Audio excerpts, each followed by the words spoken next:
Komunikasi dan kolaborasi kat sini kalau kita lihat berkaitan dengan komunikasi berasaskan teknologi, kita boleh katakan kita guna email, blog, laman sesawang, aplikasi, membina rangkaian sosial, menyaras aktiviti pembelajaran dan sosial, berkongsi maklumat dan menjalin komunikasi. Dan gadget alternatif mungkin kita boleh guna telefon pintar, notebook, iPad. Seterusnya, pertukaran idea dan perkongsian menjadi amalan terbaik di mana guru dan murid mendapat manfaat daripada pengetahuan dan kemahiran orang lain. Sekarang ni kan, komunikasi dan kolaboratif tu ada sebenarnya. Dah diamalkan dah sekarang. Dulu kita bercakap secara teori, tapi oleh kerana pandemik COVID-19, di situ kita dah mula menggunakan dan tengah menggunakan komunikasi berasaskan teknologi. Sama ada nak guna GF ke, GM ke, apa lagi.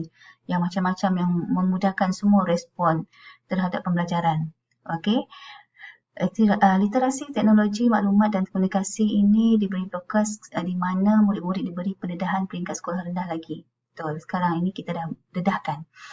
Even yang kanak-kanak prasekolah dan taska pun sekarang dah ber-GM juga ya, walaupun agak sukar, tapi mereka dah didedahkan tentang teknologi maklumat sekarang. Kenapa perlu ada mereka kuasai dan ikuti supaya pembelajaran boleh dilaksanakan. Jadi perisian seperti pemprosesan perkataan, pengkalan data, persembahan dan grafik diajar di peringkat sekolah rendah dalam KSSR di bawah tajuk TMK Elemen Merentas Kurikulum. Yang ini adalah yang spesifik kalau yang pembelajaran TMK. Tapi kalau yang tidak spesifik seperti untuk pengetahuan teknologi yang umum saja, janji ada penggunaan teknologi dalam kalangan pelajar, itu dah kira kita dah faham bahawa celik terhadap teknologi ni perlu ada peringkat awal lagi, bahawa macam mana kita nak belajar menggunakan teknologi tersebut. Contohnya sekarang PDPR kan, kebanyakan yang pernah mengalami PDPR, mereka dah mula faham bahawa celik IT itu, celik teknologi maklumat dan komunikasi itu penting supaya tidak ketinggalan.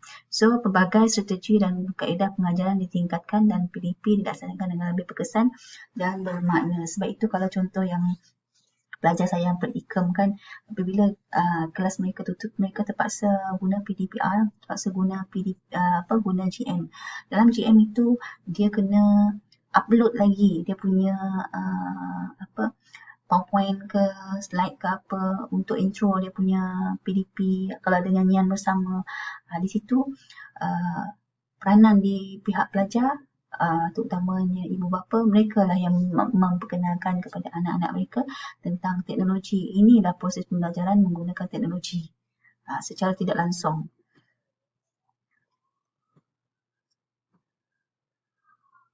Seterusnya adalah kalau lihat dari segi kemahiran berfikir aras tinggi, melibatkan pemikiran literal, logik, kritis, kreatif, amalan reflektif, metakognitif. Yang ini saya tak perlu cerita lah, memang kita dah tahu dah. Kemahiran berfikir aras tinggi ini kalau kita lihat peringkat taksonomi belum, peringkat C4 dah, C3 dah. Mengaplikasi, menganalisis, menilai, mencipta itu kalau kita dah capai, maksudnya kita memang dah menguasai kemahiran berfikir aras tinggi. Begitu juga dengan kanak-kanak. Sebab itu kanak-kanak kami yang naskah pun, dia level ini pun ada juga. Tapi kita sesuaikan dengan tahap mereka. Jadi dengan ada kemahiran berfikir aras tinggi, guru juga berkolaborasi bersama murid menjana persoalan serta mencuba menyelesaikan masalah dengan berfikir secara bercambah dalam proses PDP. Sebab itu highlightkan aras taksonomi belum supaya itu adalah panduan kita macam mana nak mengajar dan membimbing pelajar kita supaya berfikir mempunyai kemahiran berfikir aras tinggi. Seterusnya yang penyelesaian masalah ini yang seelok-eloknya memang kita kaitkan dengan mencipta lah. Mungkin ada yang cipta tu boleh menyelesaikan sesuatu masalah. Jadi strategi penyelesaian masalah dapat membantu murid celik akal apabila dirangsang dalam pembelajaran. Mula-mula kita bolehlah memberi rangsangan soalan yang mudah untuk diselesaikan, dan lepas tu kalau dia lepas standard yang pertama, kita mungkin angka yang kedua dan angka yang paling tinggi supaya dia boleh melatih pemikiran dia macam mana untuk meneroka sesuatu perkara dalam menyelesaikan masalah. Jadi bertanyakan soalan-soalan terbuka untuk menggalakkan murid-murid mempertimbangkan alternatif-alternatif lain untuk mengatasi masalah yang dihadapi. Jangan tanya soalan tertutup. Dah makan dah? Tu tak sesuai. Jadi macam mana kita nak menjadikan soalan sudah makan itu menjadi lebih terbuka supaya dia boleh terangkan dengan terperinci, jadi dia boleh cerita. Di situ menggalakkan dia mempertimbangkan alternatif dalam menceritakan tentang yang topik yang ditanya lah. Lepas tu membantu murid lebih cekap menguruskan masalah pada masa depan kerana mereka telah memanfaatkan pengalaman yang wujud betul. Kenapa kita perlu mendidik pelajar kita dalam konteks menyelesaikan masalah supaya pada masa akan datang dia ada pengalaman yang lepas, di situ dah dia memandu dia untuk menjadi lebih kreatif, lebih kritis macam mana nak menyelesaikan masalah sendiri secara tanpa bergantung dengan orang lain. Ini yang sangat penting supaya dia cekap menguruskan sesuatu permasalahan dalam berhadapan dengan masa depan. Contoh sekarang lah, anak-anak yang lahir sekarang, kita tak tahu pada masa zaman mereka, tak tahu macam mana mereka perlu hadapi dengan perubahan masa depan yang terlampau cepat, terutamanya dalam bahagian teknologi. Kita tak tahu pada masa akan datang, Allahualam. Jadi di situ kalau kita dah beri pengalaman kepada mereka, mereka dah boleh berupaya untuk berhadapan dengan lebih berhemah, lebih cekal sebab dah ada pengalaman, kan? Jadi pembelajaran berasaskan projek merupakan satu teknik pengajaran yang memupuk penglibatan murid secara individu atau berkumpulan untuk menyiasat dan bertindak balas terhadap satu rancangan atau persoalan yang menarik dan mencabar bagi satu tempoh masa tertentu. Jadi adalah lebih bermakna sekiranya projek tersebut dilaksanakan secara hands-on dan minds-on. Sebaiknya projek ini biarlah memberi peluang kepada mereka untuk bekerjasama kalau kita nak pastikan mereka ini bekerja dalam kumpulan macam menghasilkan sesuatu projek yang betul-betul memberi impak kepada mereka dalam kehidupan sebaiknya lah. Sebab di sini kita nak membimbing mereka, mendidik mereka, melatih mereka supaya menjalankan aktiviti secara hands-on. Walaupun hands-on, pemikiran mereka pun berjalan, iaitu minds-on lah. Minds-on maksud kat sini dia boleh melihat projek itu setakat mana keboleh capaian, keboleh gunaan, keboleh fungsian, keboleh apa lagi keberkesanan dalam kehidupan mereka. Sebab itu pembelajaran berasaskan projek sangat-sangat bagus untuk mereka memperoleh pengalaman sendiri dan boleh menghasilkan sesuatu yang memberi impak dalam kehidupan. Seterusnya, kreativiti dan inovasi merupakan pelaksanaan pengajaran berlandaskan inovasi dan kreativiti yang boleh membantu murid berfikir di luar kotak supaya meneroka perspektif dengan lebih luas dan seterusnya menjana pelbagai penyelesaian masalah terhadap sesuatu situasi pembelajaran. Sebab itu kreativiti dan inovasi ini kadang-kadang membolehkan pelajar itu mencari inisiatif yang lebih kreatif. Apabila ada inisiatif yang kreatif, mereka dah boleh meneroka dengan lebih luas bahawa setiap permasalahan itu boleh dilihat dalam pelbagai cara macam mana nak menyelesaikan dengan lebih tepat. Sebab itu kalau kita lihat dari segi kreativiti ini, bukannya kreativiti yang lebih kepada negatif, sebaiknya positif. Positif inilah yang akan mendorong ke arah kemajuan. Jadi contoh kat sini adalah I-Think, memudahkan murid memahami konsep, menganalisis masalah dan membantu menyelesaikan masalah secara inovatif dan kreatif.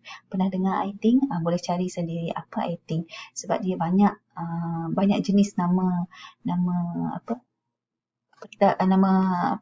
bukan peta minda, dia punya I-Think map tu.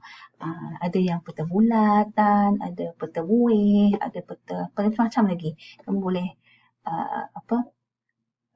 cari sendiri untuk kamu fahami apa yang maksud dengan I-Think dalam memandu pelajar itu belajar dengan lebih teratur, dalam masa yang sama lebih kreatif dan inovasi. Okey, seterusnya pembelajaran kontekstual Ini merupakan pendekatan yang menerapkan dan mencetuskan pemahaman konsep yang dipelajari murid dengan mengaitkan pengalaman serta perlakuan harian mereka. Contoh ciri-ciri guru, kaedah dan teknik pengajaran murid, persekolahan pengajaran, pengalaman membuat berkaitan, persekolahan sosial, budaya, fizikal, media, mungkin BBM, bahan bantu belajar ya, dan strategi, aktiviti PDP. Apa yang dikaitkan dengan pembelajaran kontekstual, kat sini bolehlah contoh berkaitan dengan apa yang kita boleh kaitkan dengan pendidikan Islam. Mungkin amalan-amalan di masjid. Maksudnya amalan-amalan di masjid apa yang pelajar itu boleh pelajari. Jadi masjid itu untuk apa? Jadi kan pelajar-pelajar ada pernah pergi ke masjid. Jadi dia ada pengalaman sebenar kat situ. Di situ dapat lakuan kalau masuk masjid macam mana, apa yang perlu dibuat. Itu yang pembelajaran kontekstual. Kehidupan seharian, pembelajaran yang berasaskan kehidupan seharian. Sebaiknya yang ini yang membantu pelajar itu lebih memahami apa yang dipelajari dia. Sebab itu kamu kena lihat ciri-ciri itu sebagai panduan macam mana pembelajaran kontekstual itu dilaksanakan. Kalau dari segi guru tadi kaedah dan teknik, kalau murid secara pembelajaran dia macam mana. Lepas tu pengalaman tu kaitkan. Yang itu saya ulang balik lah. Jadi maksudnya kalau yang media, BBM, terpulanglah kepada anda sama ada nak gunakan secara video ke ataupun yang kalau nak pergi direct secara autentik nak pergi ke masjid pun boleh, tapi buat masa sekarang tak dapat lah. Tapi kalau sekat perancangan bolehlah. Kalau yang pelaksanaan pada masa akan kamu jadi guru nanti, hopefully kita semua dapat pergi ke masjid. Jadi bolehlah pelajar itu pergi ke masjid dengan secara autentik belajar apa yang perlu mereka faham. Mungkin ada fungsi peranan mereka di masjid. Itu pembelajaran kontekstual. Sebab kita nak mengimarahkan masjid, macam mana kita nak menerapkan keinginan pelajar itu suka ke masjid. Itu pembelajaran kontekstual yang saya boleh kongsikan. Okay. Ini adalah antara kaedah dan teknik pengajaran masa kini ya, iaitu flipped classroom, blended learning, project based learning, problem based learning dan inquiry based education.